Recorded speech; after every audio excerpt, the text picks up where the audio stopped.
And ఇంకోటి sir, ఇప్పుడు ఎలాగో ఎలక్షన్స్ కంప్లీట్ అయ్యాయి, రిజల్ట్స్ వచ్చాయి, ప్రమాణ స్వీకారం కూడా అయిపోయింది. ఇప్పుడు కొత్త సీఎం ఆల్రెడీ స్టార్ట్ చేశారు ప్రాజెక్టుల మీద సంతకాలు పెట్టడం. కానీ ఇందులో కేబినెట్ ఇంకా ఫిక్స్ కాలేదు. కానీ అందులో మాత్రం పవన్ కళ్యాణ్కి డిప్యూటీ ఇస్తాము అన్ని మాట్లాడారు.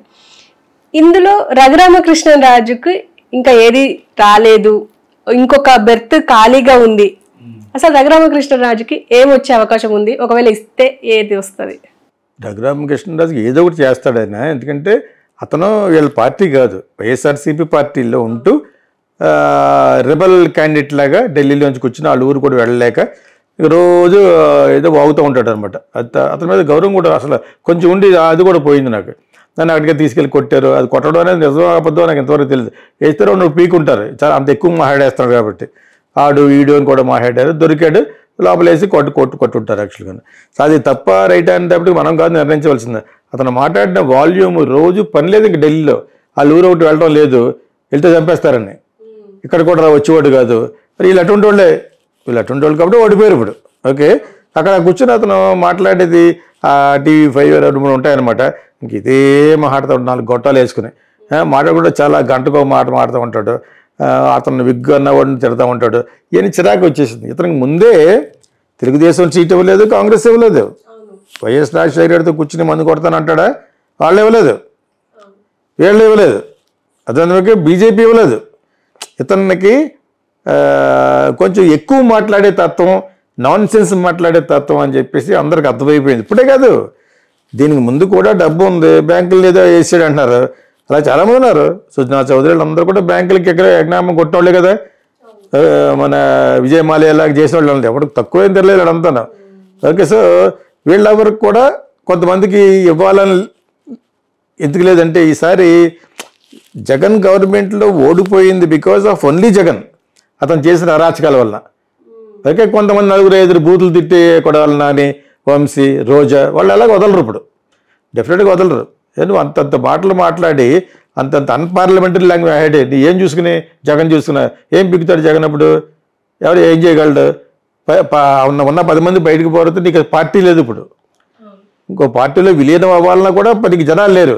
ఇటువంటి పొజిషన్లో తీసుకొచ్చి మీరు అందరూ కలిసి, అందరూ కాదు 175 మంది అందరూ కాదు, వీళ్ళే 4-5 చాలా దాని ఏమంటారు త్రాస్టులు ఉన్నారు అక్కడ. మరి అలా ఇట్ల మీద రాళ్ళు గీళ్ళు వేసి హత్య చేయడం ప్రయత్నిస్తారు. ఎవరో జరగచ్చు. మాస్ హిస్టీరియా అంటారు దాన్ని. మాస్కి ఒక విధమైన ఇది వచ్చేస్తుంది, కోపం. అన్ని విధాలుగా తిట్టారు.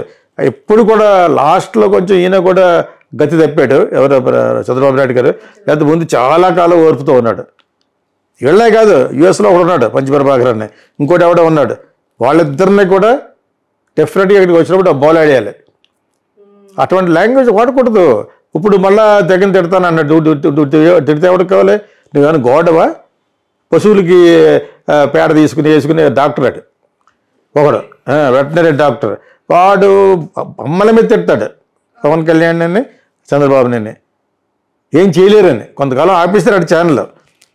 రమణాన్ని జడ్జిని కూడా ఏదంటే అతను కూడా ఆస్తులు కొనుక్కున్నాడు అక్కడ అమరావతిలో అని అన్నాడని. అది సేమ్ కమ్యూనిటీ, కమ్మ కమ్యూనిటీ కాబట్టి వాళ్ళంటే మరి కొంతవరకు ఆపగలిగారు. అటు ఛానల్ క్యాన్సిల్ చేశారు. ఇంకో ఛానల్ ద్వారా తిట్టడం మొదలుపెట్టాడు. ఇంకోటి ఎవడో ఉన్నాడు, వాడు వీరాభిమాని అనమాట. పొడుక్కుంటాడు, పేరు మర్చిపోయాను. వాడొక వీరాభిమాని. వాడి ఛానల్తో మాట్లాడి మన అనవసరంగా వాడికి ఎందుకు ఫాలోయింగ్ రావడం అని కొంతకాలం పోయిన తర్వాత మళ్ళీ ఇంకో ఛానల్ పెట్టేసాడు. ఓన్లీ దీనికోసమే. అంటే మీరు ఛానల్ పెట్టి వ్యూయర్షిప్ కోసం కక్కుర్తిపడే చెత్తరాకుడుకులు మీరు కదా. అది ఎవరైనా సరే, ఇప్పుడు జగన్ మీద తిట్టినా, అది చంద్రబాబు నాయుడు తిట్టినా కూడా you cannot use unparliamentary language. అమ్మల మీద తిట్టడం, ఇది తిట్టడం మొత్తం. అందులో ఎవడు చంద్రబాబు నాయుడు గారి మిసెస్ కూడా వాడు ఆ ప్రభాకర్ అన్నవాడు. వీళ్ళందరినీ కంట్రోల్ చేయాలి. ఇక తానా ఉంది ముందు, why can't you take action against him? అక్కడ ఎవడన్నా ఫైల్ చేయొచ్చు విధంగా. అయ్యండి అది తెలియదు, ఇంకా అది కాదో వల్ల కాదో తెలియదు, కానీ they are not taking action against that fellow. అటువంటి వాళ్ళు ఉండకూడదు యాక్చువల్గాను. సోషల్ మీడియా అంటే ఏంటి? ఒక డెకోరం మెయింటైన్ చేయొద్దా? మనం మాట్లాడుకుంటున్నామంటే we must talk bad about bad people, good about good people, ugly about ugly people. Good, bad and ugly మాట్లాడగలగాలి. నేను నా స్టైల్ ఎందుకు చెప్తానంటే పీపుల్ హ్యాస్ టు అండర్స్టాండ్. అందులో కొంతమంది క్రిక్గలు ఉంటారు, యాంటీ సోషల్ ఎలిమెంట్స్లో గుణాలు ఉన్నవాడు. ఈడ ఎందుకు చెప్తున్నాడు, నేను ఎందుకు చెప్తానంటే స్టూపిడ్ ఫెలో, నీలాంటి ఎదవలు ఉంటారు కాబట్టి. అంతే కదా, అందరిలాగా ఊరుకోము మేము. ఎప్పుడన్నా వచ్చి అక్కడికి వచ్చేసి ఏదో చేస్తాం అంతకంటే ఎక్కువ. అప్పుడు కానీ నీకు బుద్ధి ఉండదు. అది వీడియో షూట్ చేసి పెడతాం.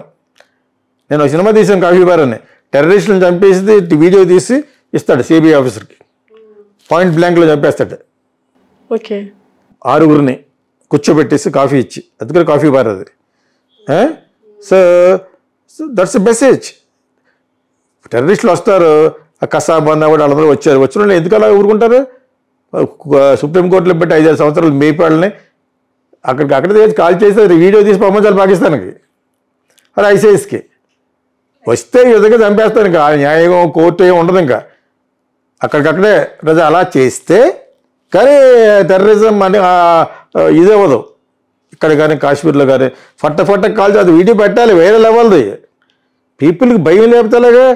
నేను ఒక 15 సంవత్సరాలు 20 సంవత్సరాల క్రితం మా యాడ్ ఏజెన్సీకి ఎయిడ్స్ మీద క్యాంపెయిన్ చేయమని వచ్చింది తమిళనాడుకి. కోట్ల మీద ఉంటుంది కాంట్రాక్ట్, ఎయిడ్స్ మీద అడ్వర్టైజ్ చేయాలి. దాన్ని వీళ్ళ జోక్గాను పుల్రాజ్కి ఎయిడ్స్ వచ్చింది అన్నారు కొంతకాలం. అంటే కామెడీగా చేసుకునే ఇదే అది. అంటే మీరు నిరోధన వాడండి, ప్రొటెక్షన్ వాడండి అని చెప్పే ముందు ఈ కామెడీగా చెప్తున్నారన్నమాట. నేను అప్పుడు మీటింగ్లో మాట్లాడాను, ఎవరో జయలలిత గవర్నమెంట్ మీటింగ్లో అనమాట, ఈ అడ్వర్టైజ్మెంట్ అలాట్మెంట్ చేసే దాంట్లో ఆర్ మేకింగ్ జోక్స్ అని. మీరైతే ఎలా చేస్తారంటే టెర్రర్ లేపేస్తానని చెప్పాను.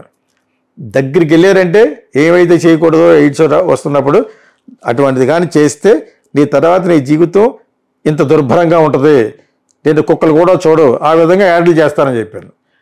భయం పెట్టకుండా జోకులేటి పుల్రాజుకి ఏదో వచ్చిందట. అప్పుడు అంత కామెడీ ఎయిడ్స్ గురించి, ఆ కాన్సెప్ట్ లేదు. అది కామెడీకి చెప్తే nobody will take it serious. Right, అవును.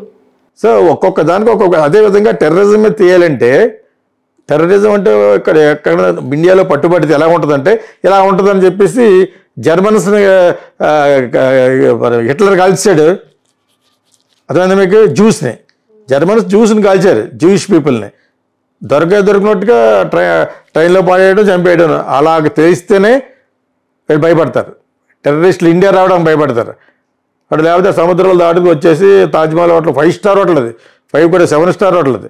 అటువంటి హోటల్కి వెళ్ళిపోయి కాల్చారంటే బుట్ట వాళ్ళు వాళ్ళకి ఎంత ఇచ్చుంటారు? అమెరికా అక్కడ పాకిస్తాన్లో 1,00,000 బేదవాళ్ళు కుర్రోళ్ళు వెళ్ళి 10 రోజులు వెళ్ళి కాల్చేయడం అంత వయసు కూడా లేదు వాళ్ళకి.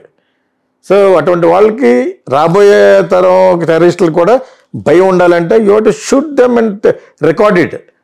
పెరిగిపోతున్న ఈ టెక్నాలజీలో you must give a president kind of a message.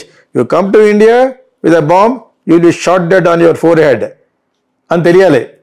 నేను అదే తీసాను కాఫీ బార్లను.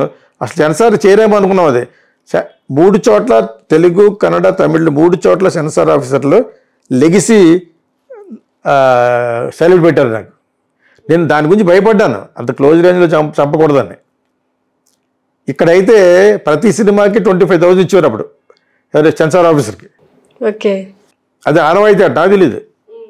సో అది తీసుకున్న ఆఫీసర్ ఇక్కడ సెన్సార్ సర్టిఫికేట్ ఇచ్చే రోజున 25,000 రూపాయలు మళ్ళీ నాకు ఇచ్చాడు.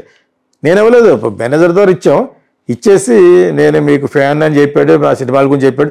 ప్లస్ ఇందులో చెప్పిన మీరు మెసేజ్ చాలా బాగుంది, ఇన్ని డేట్లతో నేను మీ దగ్గర డబ్బులు తీసుకోవడం బాగుందని తిరిగి డబ్బులు ఇచ్చాడు. నేను ఆల్రెడీ ఒక ఛానల్లో చెప్పాను ఒకప్పుడు. కాఫీ బార్ చేసిన ఆఫీసరే ఇక్కడ, అది ఇక్కడ FDCలో జరుగుద్ది అనమాట.